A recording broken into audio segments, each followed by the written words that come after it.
Yo, what's going on, everybody? Welcome to Salt Lake Takes, back here with another episode on this Thursday. Probably a shorter episode today. We're kind of on a little bit of time crunch, or at least I am. So might keep things a little concise here, but I still wanted to come on and give a little bit of thoughts here, and just kind of bring something on here. Of course, you got a little bit under a week until Jazz training camp comes in. So, the season is coming closer and closer. I think every time I come on here, I'm just saying, the season's getting closer. But next time I'm on, the Jazz will be in training camp, which is a super good feeling because it feels like we've been without basketball for what seems like years at this point. But yeah, big news in the NBA yesterday. That's probably what everyone's talking about, or it'd be foolish to talk about anything else, right? The Damian Lillard trade, he will be going to the Milwaukee Bucks. I'm sure everyone saw that one coming. But it was a really shocking deal when it came through. I didn't really, kind of expect the Dame trade to happen yesterday because it kind of feels like it was going to happen every day at this point. But it finally comes down yesterday. 3-team deal between Portland, Milwaukee, and Phoenix. I personally have no complaints with this trade at all. I think it's a perfect 3-team deal for all three sides. I think this is, if you're looking for like an ideal Lillard trade of like what would be a nice welcome return for him, this is exactly what you want if you're Portland. I mean, they didn't get a trade to the Heat done, which is probably like preferable on their side. They got a much better package than what the Heat were going to be willing to offer, or even were going to be able to offer. So I mean, they got Holiday, which he'll be moved. We'll talk about that later, but they got Ayton. Ayton will be a good piece because they were kind of lacking a center regardless with the regular roster.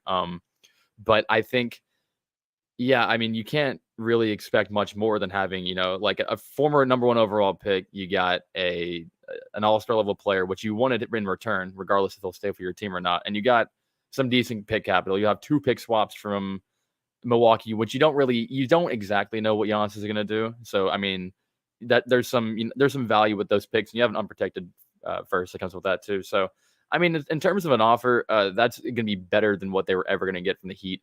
Got Ozwaki in here. What's going on? Glad he didn't go to the Heat. I mean, probably a better thing that he didn't go to the Heat. Probably better for the league in general if he just doesn't, get the one way. I think if you see that this, strategy of asking to trade to one team that works, what's going to stop more teams from doing that or more players from wanting to go do that? I think it was great for the league that it was able to not happen. I'm not saying that guys, if they're going to request a trade, there's going to obviously be some preferred destinations, but if you're going to corner a franchise into a one specific spot, it's going to be difficult to really make anything happen. And it shows it didn't happen. But I think, yeah, I mean, for Portland, they ended up well. For Milwaukee, they got a top 15 player for Giannis. That's the best talent he's probably ever had in his career. I think, yeah, far and above. Got Car Wash in here. Love seeing Car Wash. What's going on? But yeah, I think this is exactly what you needed to do if you were Milwaukee, because if Giannis is going in and he's saying like, oh, if this team isn't good enough to win a championship, I might leave. And they instantly said, okay, we're going to trade for Damian Lillard. That's kind of what you want your franchise to do, I think, for both sides, because I mean the Bucks are, I think, far and above the best team in the East now. I don't know if anyone really sees any way around that. I got the Celtics are going to be right there with them, but I think, in terms of star talent and complete roster, the Bucks were the number 1 seed last year, regardless of how they finished, and they just added a top 15 player to the roster without giving up a ton of depth. That's the best team in the East as far as I'm concerned.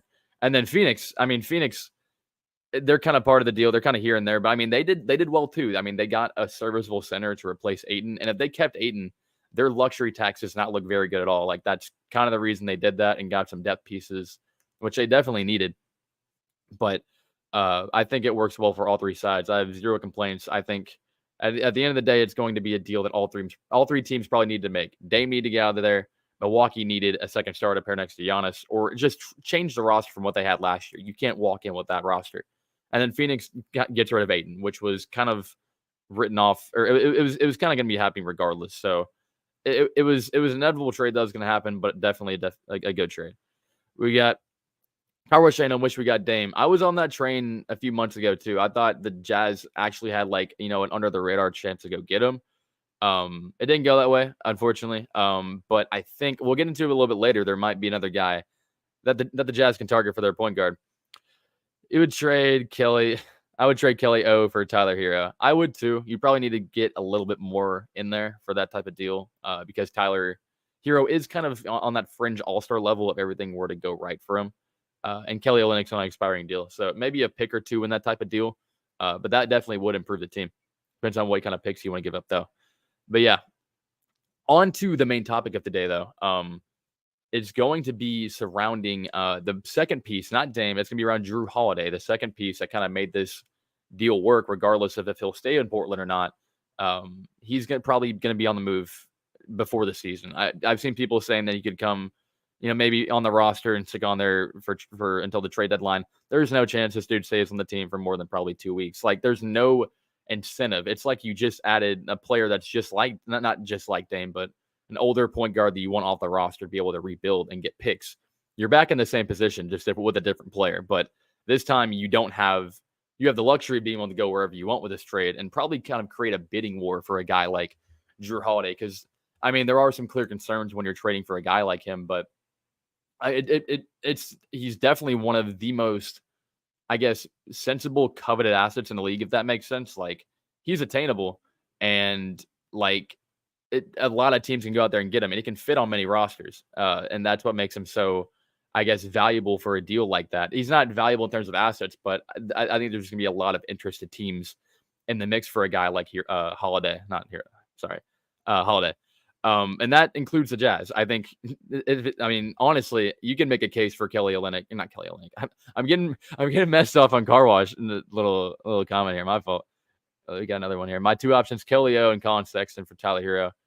That might be able to get it done. I think you might need a first in that deal, just so the Heat can have ammo to kind of work with, because it showed that they didn't have much to work with in terms of assets. I guess they could do a deal like that and then throw in one of the Jazz's first.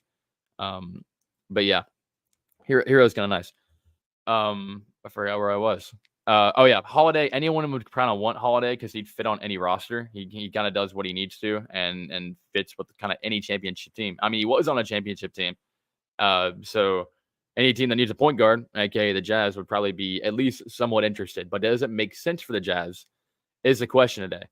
And I think to an extent, a trade for Jrue Holiday would make sense, but there are some clear, hurdles you probably have to jump through a deal like that. But like, again, you have to ask yourself, what is a guy like Jrue Holiday worth for a trade? Because he is on an expiring deal if he opts out of his player option. Here we go. That's funny. How many years left on Jrue's contract? I was about to answer that. He has 1 year. He has 1 year left on his deal in general. He has a player option for like 35 or 37 or something like that. So he could take that. But for a guy like Jrue Holiday, he is still very coveted around the league. I think a lot of teams would go out there and give him max contract, maybe for maybe more I'm not sure, at least maybe a lengthier deal if he's wanting to play under it, because I know Jrue Holiday's talked about retirement a lot within the past a few months or so. So I think maybe bringing in a guy like that that's like, hey, I'm going to retire. It's like bringing in Aaron Rodgers. You're not really going to feel so confident giving up a ton for him. But I think he's still at least worth a first round pick due to what he can provide for a team. Because he was he an all-star last year? I'm not sure if Holiday was an all-star last year. He has been an all-star with the Bucks, so there's that. But he is 33. He might decline a little bit, or at least within the next season or two. So you might not get peak Jrue Holiday production, because point guards as they age are gonna get a little bit less productive, as with any position, but point guards especially. You see it with a guy like Westbrook or like Chris Paul. They just kind of diminish with age, just like anyone, but or any player out there. But I think for a guy like him, you at least have to give a first round pick and some expirings, because there's going to be a lot of competitive teams out there willing to throw in a first round pick, even if you don't think he's worth that for the Jazz. So I find it hard to believe that you're going to get out of here offering just expirings, because I could see a competitive team offering 2 first round picks to bring in a guy like him, because he's probably one of, if not the most mendable or malleable fit into a championship roster, because he can play the 1 to 2. He can play both sides of the ball. He's great size, great versatility, and he's establishing a winning culture. He's already done that. He's proven that. So what else would you want from a point guard on a championship team? There's not much. But that's the point. It's a championship team we're talking about here that would be interested in him. But then we also have the Jazz where we're talking about here, which it does make sense for them as far as a team need, but in terms of, actually in terms of the league who would need Jrue Holiday, they're probably on the lower tier. Like, okay, they could use Jrue Holiday, but they don't need him as a guy, like as a team like maybe Philly would. I think Philly working a deal around for like Jrue Holiday and like sending James Harden out, that'd be the best case scenario for them. But we're not talking about Philly today. We're talking about the Jazz. So the logistics of a deal here, I think, are here because you get thrown a guy like Taylor Horton Tucker, Kelly Olynyk, Simone Fontecchio. All three of those guys are expiring deals, which I think the Portland would love to have money off their books, be able to take on more salary for picks and just have that free open space up. And they could do that with a deal like this and get Jrue Holiday off while still acquiring a pick. And the Jazz have that. They could also even add in a guy like Colin Sexton if you're looking for on-court value. But they do have a lot of guards on their team. They have they have Anthony Simons that they just brought in Scoot. So I don't know if you bringing in a guy like Sexton is at the top of their list. But again, he could just be a piece thrown in. Maybe a 3-team deal would be the move at that point. But the route is definitely there for a trade. You see all the pieces coming together. Really think about it, a guy like a 33-year-old point guard like Holiday being worth Taylor Horton Tucker, Kelly Olynyk, Simone Fontecchio, maybe a first and maybe 2. I don't know if he's worth all that. I think you got to consider him being maybe a 1-year rental at that point. So maybe just one pick at that point. But I'd find it difficult to pass up on a deal like that if it was there. Now it just comes down to what other teams are willing to offer in a type of deal like that. Because look at a team like Philly. We'll go back to Philly. I think if Harden's involved in a deal and there's motive to make that work, and maybe like a pick or 2 from Philly side or a third team from Jrue Holiday, I think there's more urgency to make that type of deal happen rather than something like, oh, the Jazz, they're kind of here. We can make something work if there's something there. I think there's probably better out there for the Blazers at this point. Like, of course, the Jazz are going to be there. I think they would be a nice, fit. I think for what this roster needs, I think Jrue Holiday, fits seamlessly as far as on court and taking out age and taking out the contract stuff and the trade value. You pair a guy like Jrue Holiday in a system where he's the primary ball handler, facilitator, got great defense and can play both sides of the ball, which we know Danny Ainge and them like to add to the roster. We got Jrue. I was like saying, I'd love to have Holiday to help mentor the young guys. That would be ideal. That's why I was seeing Pat say today. Plus, keep him away from LA. Yeah, no, I don't know if I don't see a route for him going to LA. I don't either. I don't think the Clippers. Maybe the Clippers. The Clippers get Jrue. Okay, I didn't even think about that. Lakers. I don't even think the Lakers are a possibility because I don't know what they're giving up on that type of deal. That wouldn't cripple their depth, or if they have picks for that. The Clippers, on the other hand, add a guy like Jrue Holiday next to Paul George and Kawhi Leonard. And you still have Russ on the team on a cheap deal. That's a nice team. But again, we're not talking about the Clippers. We're talking about the Jazz. Got to stay on topic. But the deal is always going to be possible there for the Jazz, I think. Because you either have a guy like Holiday come in and he can be a mentor and be a productive guy, or you can just roll with the young talent that's on the roster. You have Taylor Horton Tucker that you'd throw in a deal. But he could still be a nice piece for this roster, like a developing piece. You have Colin Sexton that would be here. That's going to take up some guard minutes. You just drafted Keontae George. You just signed not Colin Sexton. You just signed Jordan Clarkson. You have Chris Dunn. So there's a lot on this team as far as guards. So you'd have to ship out a few to bring in another. But the fit is there because you'd have a clear starting point guard. You could have a lineup of, let's see, it would be, Jrue. It would be Jrue Holiday. You have Jordan Clarkson, Lauri Markkanen, John Collins, Walker Kessler. Is that a playoff team in the West? Definitely a little bit better than you have right now, I would say. I'm not sure if it's far and above, a top 6 seed, maybe top 8 seed, but it's there for sure. But it just comes down to, is there a better offer out there? I'm not sure. I'm not sure at this point. I think I would lean towards yes, because I think if there's an opportunity for a guy like Jrue Holiday to come onto a team and be like that last final piece to add on to make it a championship roster, I think there's at least one GM out there that'd be like, okay, we'll give you 2 firsts and a few role players for expirings.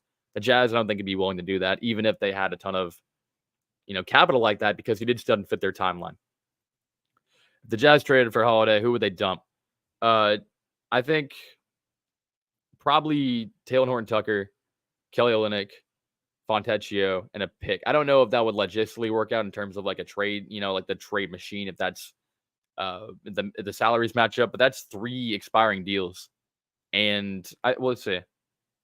He might be a little bit more expensive than that. Maybe putting Colin Sexton in that type of deal, but that gives him at least 3 expiring deals and a first round pick.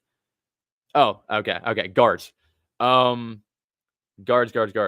Probably okay. So considering that, if you would bring in another guard, you have to probably dump off Taylor Horton-Tucker and Colin Sexton. I've seen Colin Sexton as a guy that might be moved, or at least a nice candidate, because he's kind of an on man out in this rotation. He's just kind of here because he was signed onto the deal, or he was signed onto this 3 to 4 year deal with Cleveland, and then brought into Utah.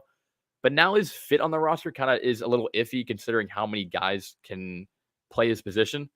So you could throw in Sexton, you don't really have to. But at least Taylor Horton-Tucker to be gone. Maybe Chris Dunn, if you wanted to give him up. But I think at that point, you just kind of keep Chris Dunn on the roster and, have him be a backup guard. Like he proved he could be last season. The problem I have with this deal is that you look back at February. And I think overall, if the deal were to go down between the Jazz and Portland, I'd be okay with it, because I think Jrue Holiday is a great fit for this roster, and I'd want to see good basketball for anything before like looking at like how this team looks 3 years on the line. I'd want to see a better team now, but I think you look back to February and the Jazz just traded a guy like Mike Conley. They just gave him up, Jared Vanderbilt, Malik Beasley at the deadline to get a first round pick. So they did that. They brought him back, or they sent him away for a first round pick. You bring in Jrue Holiday, that puts you right back in the situation you were in. You have an aging guard who can win you games, but you just said you didn't want that. You just gave that away. If you wanted to have a guy like that, you just keep Mike Conley, but they didn't do that. And I mean, when they had Mike Conley, when they had a guard like Mike Conley, this team was really good. They were winning games, and they traded him, and they started losing games. So I think if you look at it, it's like, yes, a player like Jrue Holiday is exactly the type of fit this team needs, because they proved that, yes, this does, the type of player like Jrue Holiday does work with this roster. But shipping off a guy that just provided that to bring in another one and probably give up more assets in the process is not worth it. I think that seems kind of counterproductive almost. Why wouldn't you just keep what you have? Again, you do have a little bit of assets to work with on the roster to go and make a move like that. But is it logical? Like, would you rather just keep your young guys and your picks at that point? Because that's what your goal was in the first place, is to go get that. But the talent is definitely there. It just comes down to, is the timeline worth it? Is giving up a first round pick, depending on where it falls? I wouldn't give up, anything more than like a lower tier first round pick. I don't have like the value sheet in front of me of how each of their 24 first round picks lines up over the next decade, but I would give them one on a lesser scale and hope that would be enough to just like keep them fine, because at that point they would get some expiring deals, Ayton, 2 firsts and 2 pick swaps for a guy like Dame. I think that's kind of what they were looking for in a deal. So if they can get one pick from the Jazz, I think any more than that's a little too much to expect. But a team like Boston that might have those picks, I don't know if they have ownership of that. Philly is a team to look at. I think the Clippers are probably a team to look at. Miami be really funny. I don't see that happening. There's no way that they bring on Jrue Holiday and they're like, all right, we'll give him to you, but we're not giving Dame. I don't see that happening. That'd be kind of funny, but I'd probably, if I had to predict one place for him to go right now, I'd say a competitive roster, probably outside of the conference. So you know what? I'll say the Clippers. Because they were looking at bringing in a guy like James Harden to add to the roster, but maybe the better fit is bringing on Jrue Holiday. So they can give him maybe Terrence Mann a first round pick and like some expirings as well. And that would work kind of similar to them. And they might give up more assets in that sense. Because, I mean, they're going to need to keep a competitive roster. They're building a new stadium. They have a new era in Clippers basketball. They better keep fans happy and keep this core together. But that does give you a pretty old team. You have like older Paul George, older Kawhi, older Westbrook, older Holiday. That kind of screws you over. But maybe that's the team I would look at if I were Portland. But I think that will probably get ironed out within the next week or so. I would hope. Maybe it drags on into the regular season. I just kind of highly doubt that. Oswald could come back in with better trade. What the Jazz got for D Mitch, what the Blazers got for Dame. I would consider probably depending on how Ayton works because I mean he was a number one overall pick and he was just kind of put in a situation that wasn't ideal for him. Kind of similar to Lauri Markkanen. I mean he wasn't as highly touted, but he was put into a new situation outside of Cleveland, outside of Chicago, and he flourished. So there's clearly potential there with Ayton that they could untap if they can go out and get an. It's hard to judge that right now because you don't have the full, collection of everything you got for Holiday. You don't know what Ayton's going to be. I think once you figure it out, you'll have a better idea. But considering the Jazz got a lot of unprotected picks and they got an all-star back in return and Lauri Markkanen, that's, for sure that you have that. I would take the Jazz for sure. Definitely the Rudy Gobert deal. I'll say that right now. I think that's probably more comparable in terms of the player you're dealing because the massive contract, the age is there. I think it might be a little more questionable to get rid of a guy like Gobert, and the fact that they got 5 first-round picks for that's nuts. I still don't believe that. I don't know how they did that. But I mean, now we're here, and now we're like, okay, we dealt Rudy Gay, or not Rudy Gay. Just wrote an article about Rudy Gay. That's why he's on my mind. But you bring in a guy like you trade away a guy like Rudy Gobert, and you give up 5 first-round picks. I don't know how you do that, but. Yeah, I think that might about do it today. We're on kind of a time crunch today. Got things to do, but I appreciate everyone for showing out today, showing the support. We will be back next week, same time, same everything. As we get into the season, I promise we will have longer episodes, talk about a little bit more, have some encore basketball. Once preseason comes in and starts kicking off, we'll have a lot more to be able to digest then, and then kind of have some more to talk about then. But as far as it stands right now, it's just tough to come out with like an hour podcast about basketball when it's not being played, So got good show here, got some support from Milwaukee. Appreciate it. But yeah, we'll be back same time next week at Thursday in October. Jazz training camp is going to be officially back on, or Jazz basketball. Thanks for answering the question. Yeah, no problem. Yeah, but appreciate everyone for showing out. Yeah, we'll be back next week. And yeah, thank you. See you.